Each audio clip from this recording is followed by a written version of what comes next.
It took me 3 weeks to plan my 65th birthday dinner, 3 weeks of carefully selecting every detail. I pored over recipes with handwritten notes from my mother called half a dozen florists to get the exact shade of hydrangeas I remembered from Daniel's childhood birthdays. I even bought a new navy blue dress, simple A-line with pearl buttons down the front, the kind that made me feel like someone worth dressing up for, the kind Daniel once said made me look elegant, like a woman who knows her worth. The menu was everything I loved and everything I knew they loved. Roast pork shoulder with rosemary and garlic scallop potatoes, green beans with caramelized onions, fresh cornbread, and the chocolate cake I'd made for every family birthday since Daniel turned 10. I baked it that morning, humming as I frosted it, imagining Noah's sweet face lighting up at the first bite. I set the table for 8. Not just 8 plates, but 8 identities, 8 histories. Daniel, my only child, and Vanessa, his wife. Noah, 7 years old and curious about everything. Lily, 5, delicate as a petal and always drawing pictures for me. My sister Susan and her husband Ron. I even wrote out place cards in my best cursive, as if that would somehow make the gathering more real, more grounded, more mine. I lit candles at 5:45, poured myself a small glass of wine at 6. I glanced out the window every few minutes, the evening light slipping away like a secret. At 6:30, I checked my phone again. Nothing. Still, I waited. Because that's what mothers do. We wait even when we shouldn't. By 7 my fingers hovered over my phone. I called Daniel first. Voicemail. Vanessa straight to voicemail too. Then Susan. My sister who always answered by the second ring. No answer. Maybe there was a family emergency, a flat tire, something urgent. But there'd have been a message, wouldn't there? At 7:30, I stood in the doorway of the dining room and stared at the table as if it might explain itself to me. The roast had gone dry in the oven, the green beans wilted, the scalloped potatoes had formed a crust that wasn't there an hour ago. At 8:00, I accepted it, they weren't coming. The silence didn't feel like absence, it felt like rejection. A full, hollow vacuum pressing on my chest, reminding me I had orchestrated something beautiful that nobody asked for. I didn't cry. Instead, I began cleaning, as if reversing time might bring them back. The clink of the good china going back into the cabinet echoed in the quiet like accusations. Each plate, once laid out with hope, now felt like a mark of my foolishness. I moved mechanically, blew out the candles, wrapped the cake, dumped the untouched salad into the compost bin. And then, stupidly, I opened Facebook. The first image made my body go still. Vanessa in a flowing white sundress, standing beside Daniel, both of them glowing with the kind of happiness you don't fake. Behind them, a stunning view of the Mediterranean. The caption read, "Living our best life on the Mediterranean. So grateful for this amazing family getaway." My thumb hovered over the screen. There were more. Noah and Lily building sandcastles on a beach that looked like it belonged in a travel magazine. Susan and Ron clinking glasses at a cruise bar, laughing under string lights. Plates of food children with gelato sunsets behind yacht railings. Every person I had invited was on that ship. Together. Celebrating something. Celebrating themselves. And not a single one of them had thought to tell me. The timestamp on the post, 1 hour earlier.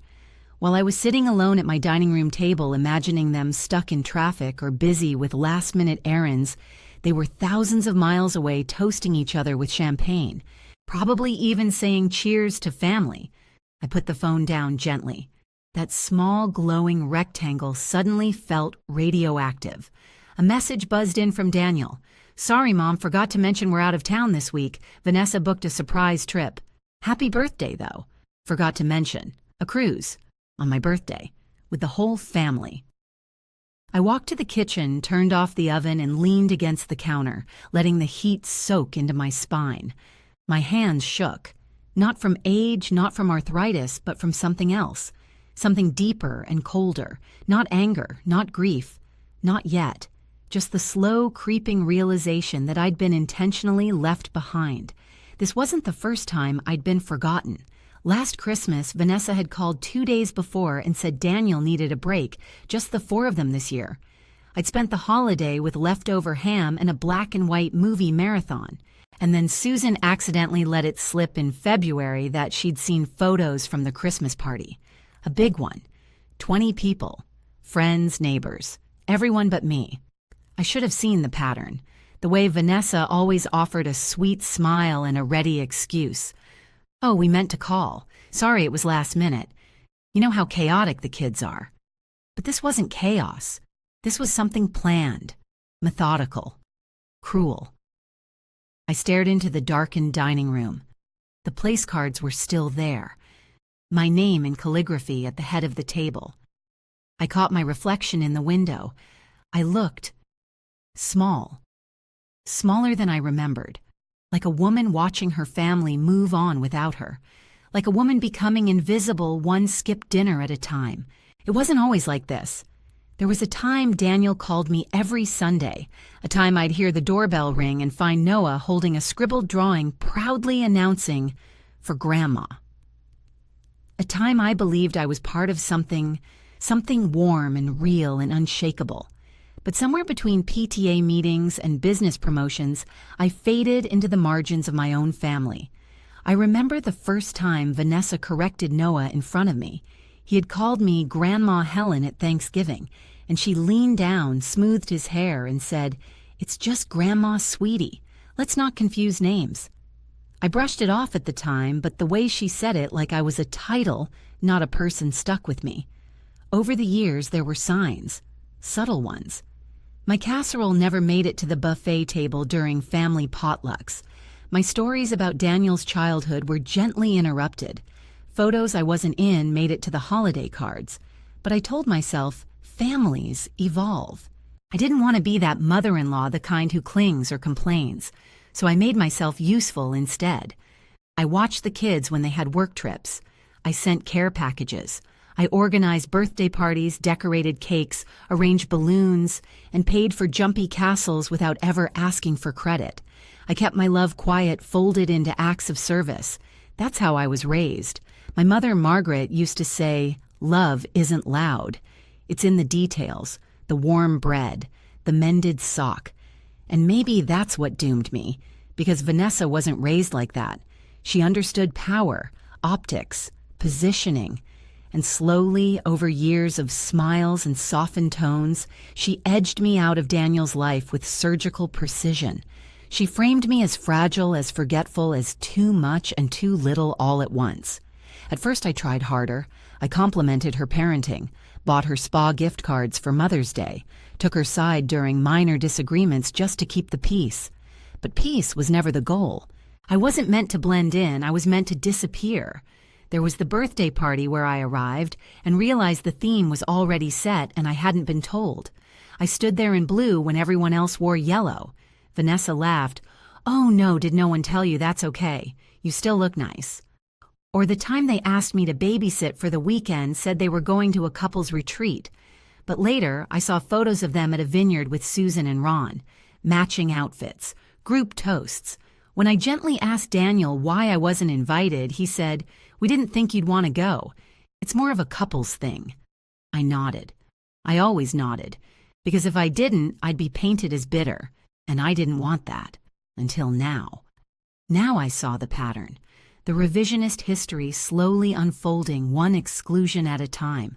That birthday dinner I spent weeks preparing, it wasn't forgotten. It was overwritten. Because somewhere between my intentions and their itinerary, Vanessa made a decision I no longer fit the image. The realization hit like cold water, awakening and brutal. But I didn't cry. Instead, I opened the drawer of my desk and pulled out an envelope, one I hadn't touched in years. It was from my late husband, Walter. He'd written it 2 months before he passed. I'd never fully read it, grief made it too hard at the time. But that night, with cake untouched in the fridge and silence ringing in my ears, I unfolded the pages. His handwriting was shaky but familiar, comforting, and his words pierced through the fog in my heart. "Helen, if you're reading this, it means I'm no longer there to shield you. But you were always the strong one, the steady one. Don't let them make you small. You built this family, you love them into existence, and one day they'll try to rewrite that story. Don't let them. I sat back in my chair staring at those final words. Don't let them. That was when something shifted. Not in anger, not yet, but in clarity. They had their trip, their curated joy, their clean slate. But I had something they didn't. I had history, documentation, and I had Walter's name still attached to something they'd all forgotten, a trust. Walter had created it years ago, tied to a property none of them remembered, an old cottage on the lake bought when Daniel was 10. It had sat unused, considered too remote for vacations, but it was in my name now, fully, and not just the cottage. Walter had once been the quiet steward of our town's credit union board. I remembered a conversation from years ago, a trust fund separate from the estate. Quiet, protective, just in case he had said. That night, I dug through the filing cabinet in the guest room and found the documents. And what I saw there didn't just confirm my suspicions, it sparked something dangerous. Power. Not to hurt, but to decide, to rewrite the ending myself.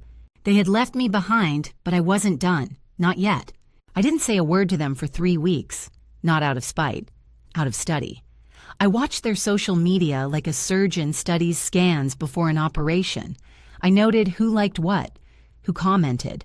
I took screenshots not to accuse, but to remember. Susan, always the eager mouthpiece, had posted a caption under a group photo. Family is everything. The irony nearly choked me. Family is everything. As long as I wasn't in the frame. Daniel texted once more. Mom, are you okay? Haven't heard from you.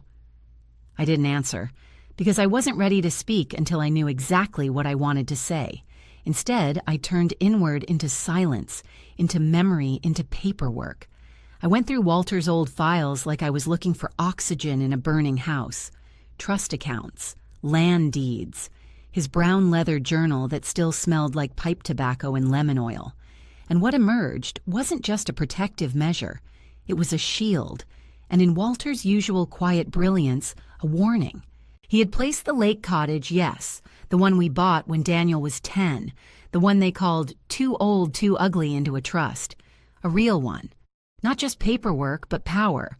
I was the sole trustee. The cottage and the investment portfolio, tied to it, legally mine, to maintain or redirect. Daniel was only listed as a contingent beneficiary, but what stopped my breath wasn't the property.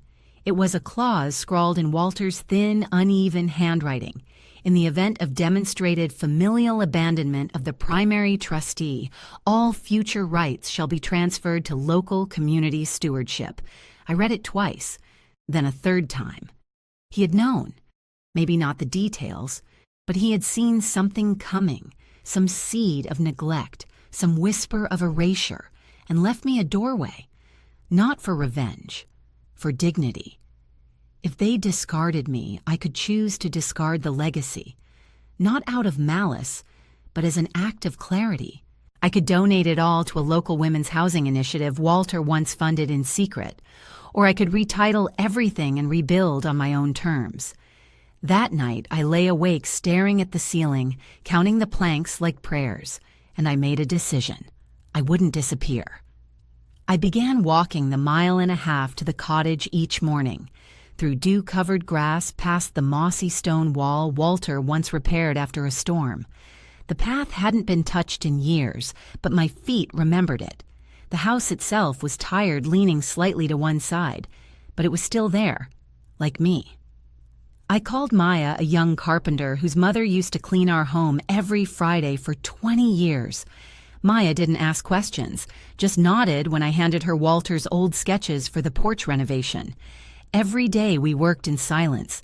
I painted the windowsills white again, scrubbed layers of dust from the pinewood floors, pulled up weeds from the path, replaced the doorknob Walter once called stubborn as a mule.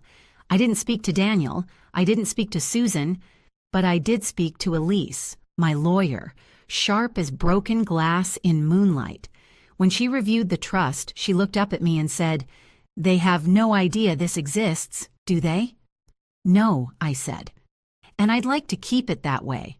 We filed the documents that week, sealed the clause, added an addendum: if I passed, the property would automatically go to the local women's initiative unless I said otherwise. That trust was no longer a backup plan. It was a boundary. And maybe, for the first time in years, I wasn't waiting for an invitation to matter. I was building my own place of belonging plank by plank. One afternoon, as I was repainting the front door, a soft sage green, the same color I used when Daniel was born, an SUV pulled up. Daniel. Alone. I didn't flinch, didn't wave, just kept painting. He stepped out, adjusting his jacket like he was walking into a meeting he didn't prepare for.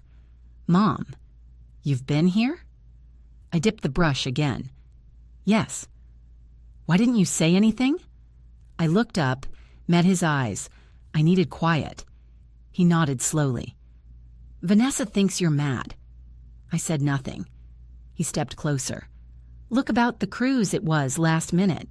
We didn't plan to exclude you. Didn't you?" I said. He blinked. "We thought you wouldn't enjoy it. You get seasick, remember? I would have liked the choice." He shifted, uncomfortable. It was meant to be simple. And yet I said, "Here we are." He looked around, taking in the fresh paint, the garden beds I'd replanted. "You've been fixing this up?" "Yes." Why, I stared at him, at the man I raised, at the boy who once ran barefoot down this very hallway with a toy airplane in hand, because I needed something to come home to, even if it wasn't you. He opened his mouth, closed it. I handed him the paintbrush. He didn't take it. Instead, he said, "Vanessa said you might be planning something. Legally." I didn't answer. I didn't need to. Eventually, he left, and I went back to painting. Each stroke a boundary, each nail a reminder. They had made their choices. Now I was making mine. By the time autumn curled its fingers around the edges of the lake, the cottage looked almost alive again. I'd strung soft golden lights across the porch Walter built with his bare hands. They flickered gently at dusk, like little sentinels keeping watch. The windows no longer sighed with dust, and forgotten things, they glowed. Maya and I had become quiet companions. We installed new gutters, hauled timber for the stairs, and planted mums in deep orange and red along the gravel path.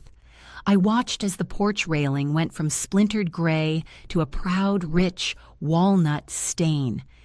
Each brushstroke felt like reclaiming part of myself.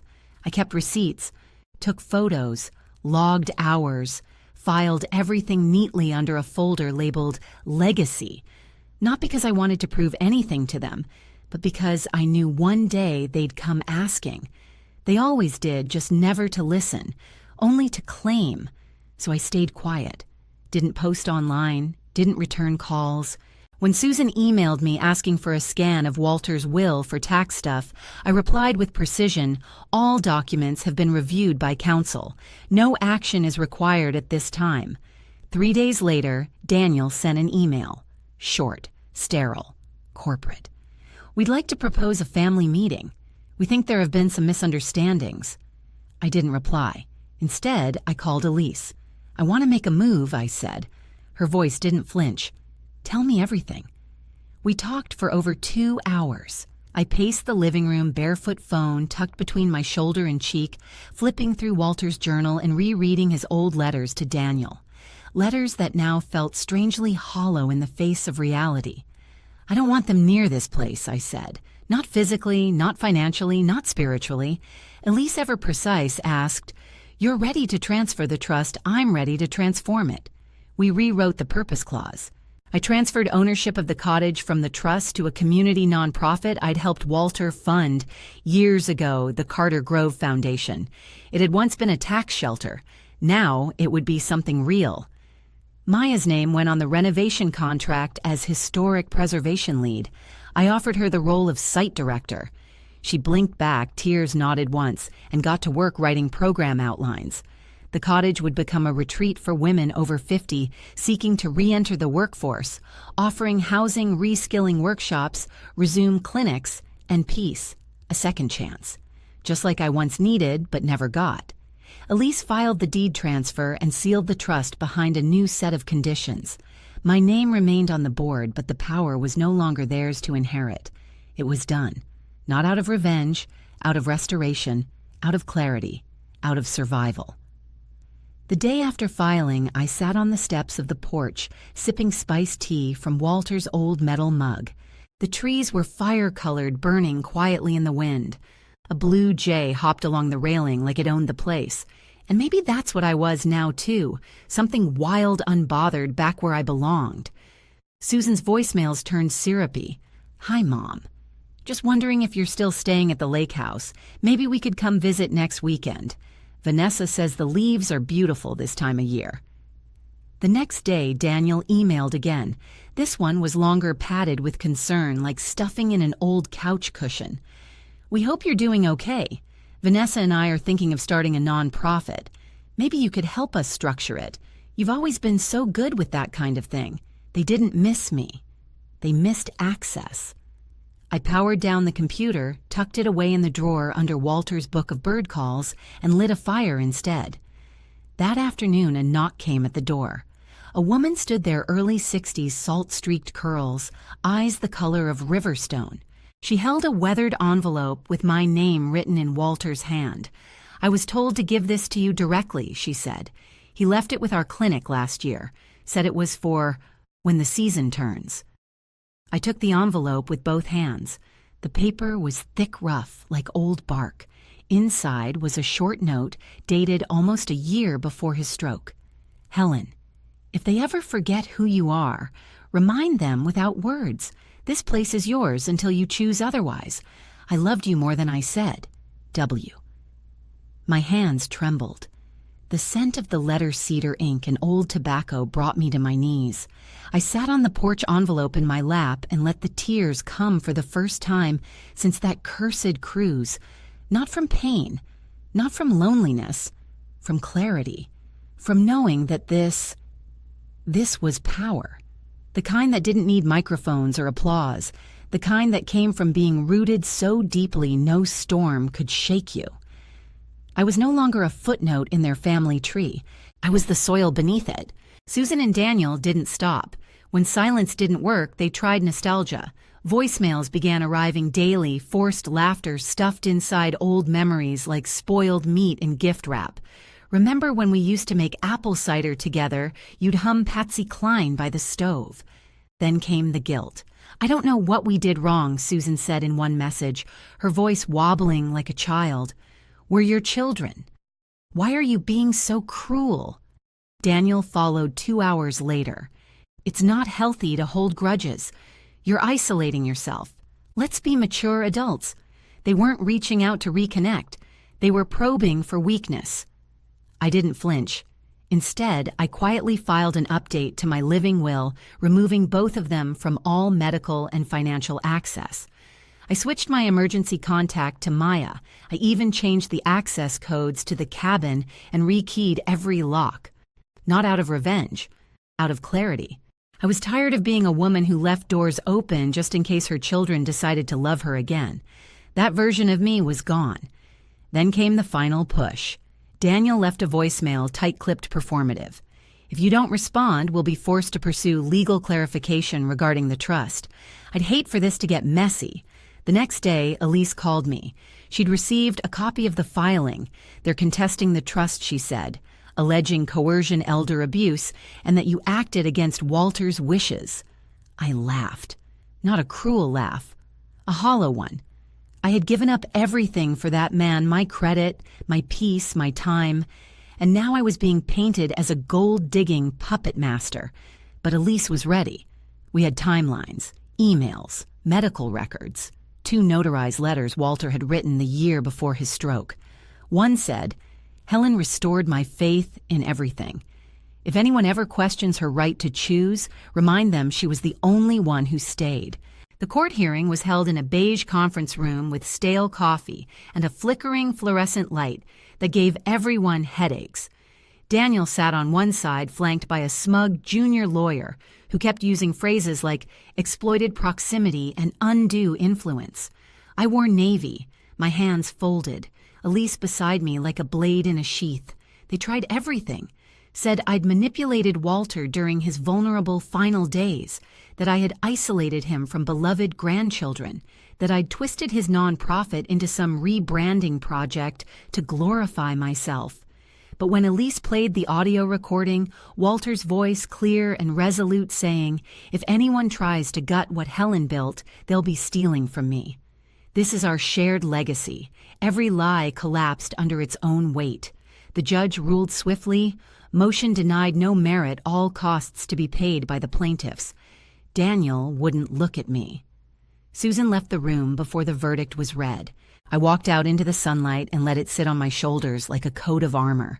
For weeks it went quiet. No calls, no messages. Then came the invitation, engraved cream cardstock gold foil lettering.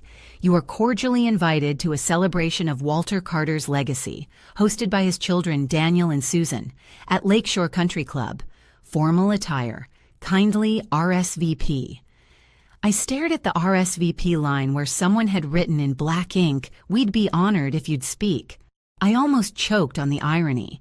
After cutting me out of the obituary, after erasing me from the cruise, after dragging my name through court, now they wanted my presence to make it look wholesome, to polish the tarnish, to borrow my grief for their PR. I didn't respond. I didn't need to. That same week, the Carter Grove Foundation was featured in a national nonprofit documentary series called Second Acts. Maya had given an interview from the newly finished porch, wearing a soft burgundy sweater Walter once wore every Thanksgiving. Her words were calm, intentional. "This isn't just a house," she said. "It's proof that love can take root in broken ground. My mother saved this space, and now it saves others." They showed footage of the garden, the bunk rooms, the job training center, and the old boathouse. At the end, a photo faded in Walter and I, standing on the porch, hands clasped, faces wrinkled by laughter. The credits rolled. I was listed as co-founder. The documentary aired the same weekend as the country club event. I didn't go. But I heard what happened. One of Walter's old college friends, Mr. Tenley, called me the next day. "They played your documentary, Helen, right there in the middle of Susan's speech. Someone pulled it up on their iPad and mirrored it to the projector. The room went still." He chuckled. Susan looked like she'd swallowed vinegar.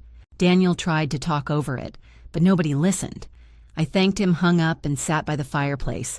No gloating, no champagne, just peace.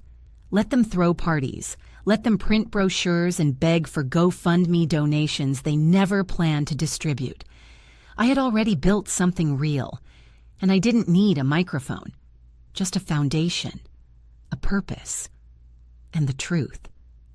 The lake wind howled that night, brushing against the window panes like a whisper from Walter.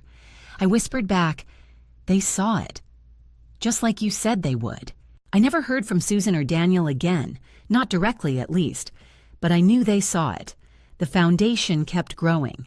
Donations began to pour in after the documentary aired, small checks from women in nursing homes, Venmo transfers, labeled "For Walter" envelopes with handwritten letters from daughters and widows and strangers who'd lived in silence too long. I hired 3 new staff members.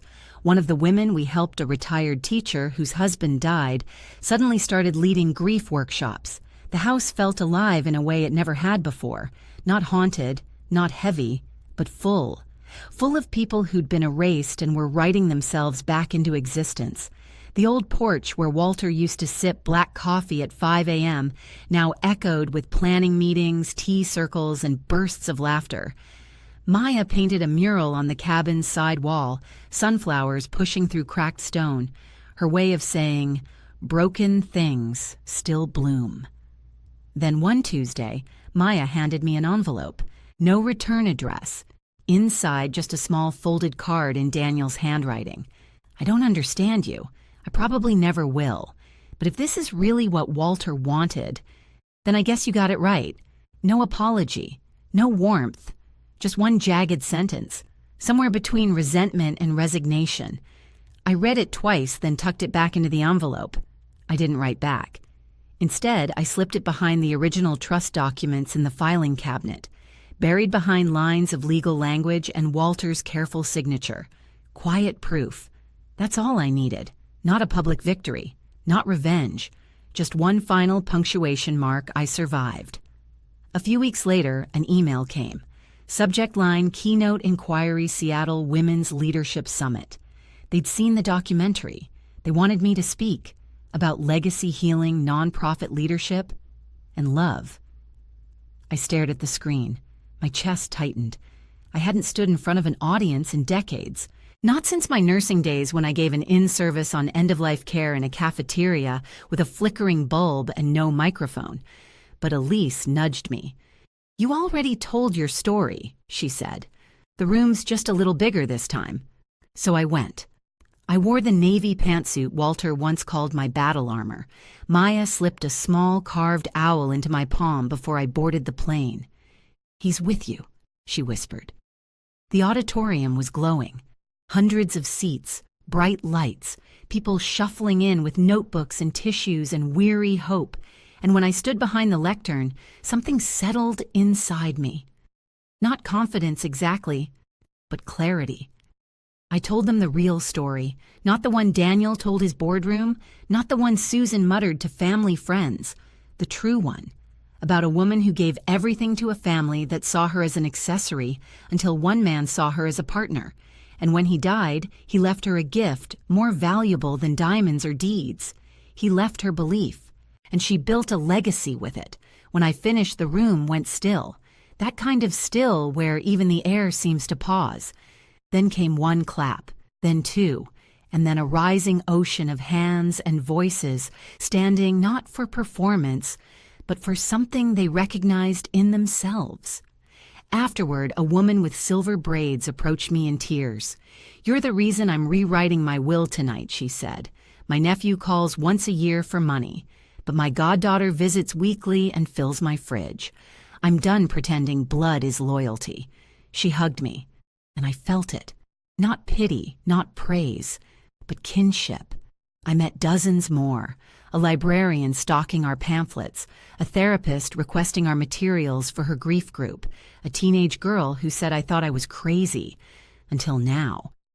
When I returned, the cabin smelled like cinnamon and cedar. Maya had lit a fire in the hearth. We drank chamomile tea and sat in the golden hush of dusk shadows flickering on the walls. Walter's photo was on the mantel, him in that old hiking vest, eyes crinkled, half smiling like he always knew. "He always believed in you," Maya whispered. "I know," I said. And for a long time, that had to be enough. But now I looked at her eyes steady, the room warm, the fire crackling. Now I believe in me. We didn't toast. We didn't cry. We just sat there. In the stillness of a life reclaimed, knowing something had ended and something better had begun. Have you ever had to walk away from the people who were supposed to protect you? Tell me your story in the comments and don't forget to like and subscribe. Someone out there needs to know they're not alone.